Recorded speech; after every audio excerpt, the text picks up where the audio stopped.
Cédric Toumsifou, vous clôturez aujourd'hui la session ordinaire de mars. Qu'est-ce qu'on peut retenir?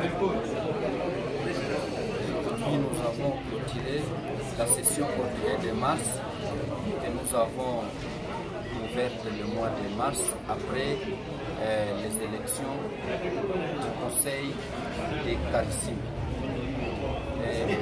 En date d'aujourd'hui, il a plu aux honorables conseillers, quoique les circonstances, les défis auxquels ils traversent, il leur a plu de clôturer la session de mars malgré eux. Nous allons, selon la loi organique et selon notre règlement intérieur, nous devons nous réunir pendant un mois et passer aussi les congés des 2 mois. Vu que prochainement va s'ouvrir la session budgétaire, aujourd'hui il nous a plu de constituer des commissions qui vont se charger de l'élaboration du budget, comme nous allons bientôt revenir et commencer par la session budgétaire. Quels sont différents défis auxquels vous faites face? Le premier défi, c'est d'abord l'élaboration du calendrier de la CENI qui n'a pas été respecté. Ça nous a été communiqué et ça a été annulé parce que ça devrait se passer le 19 juin. Vu que ces élections n'ont pas eu lieu, la CENI a ramené s'inédier ces élections. Et là, nous profitons de cette session de clôture de demander aux agents de la CENI de nous produire un calendrier réaliste pouvant nous permettre de participer à ces jeux démocratiques au niveau de notre exécutif ainsi qu'à la conseillerie urbaine.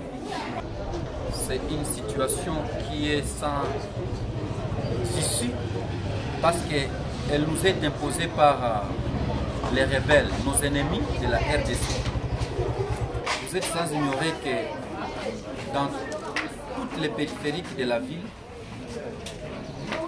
vous ne pouvez pas vous-même localiser cette insécurité parce qu'elle nous est imposée. Ce que nous pouvons dire à la population, c'est seulement s'unir dans la prière et aussi chercher à dénoncer partout où il y a les cas d'insécurité.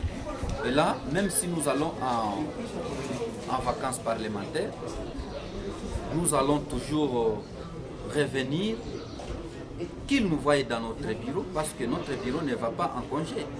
Le bureau, c'est un organe et nous serons toujours fonctionnels. Qu'ils viennent, nous allons appeler les élus et nous allons mener les plaidoyers tels que nous l'avons fait. Monsieur le maire, qui se met toujours au travail, il va venir pour que nous puissions tous se mettre hors d'état de nuire tous ces gens qui endeuillent la population de Karissim. Deuxième réclamation, c'est le deuxième défi. Nous vous annonçons, chers journalistes, que ça fait plus de 6 mois. Lorsque nous avons été élus, on a été installés, on a élaboré notre règlement intérieur et le bureau définitif aussi a été élu. Plus de 6 mois impayés, nous réitérons notre engagement à notre travail. Mais nous demandons aux autorités de la province, aux gouverneurs militaires, de prendre en charge ces élus conseillers communaux parce qu'ils ont été élus et ils sont au service de la province.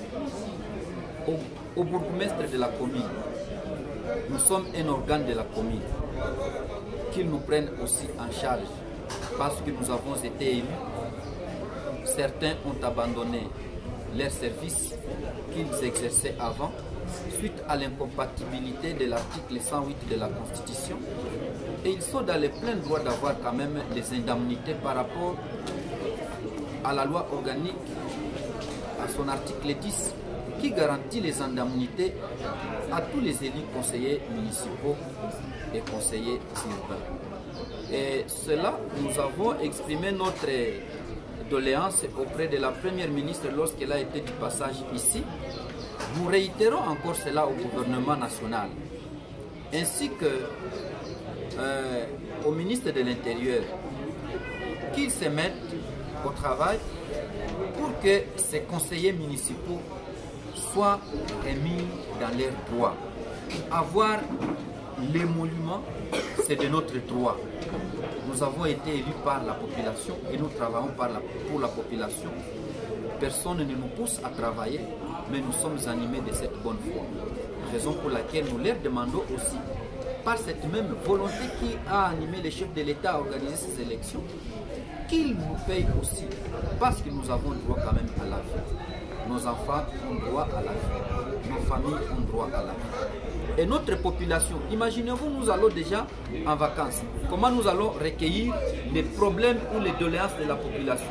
Ils vont nous soumettre aux demandes. Mais comment ces élus vont répondre à ça? Comment ils vont faire face à ça?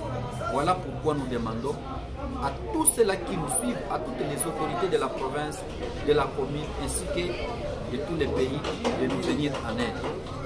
Payer les émoluments des conseillers municipaux que nous sommes. Merci.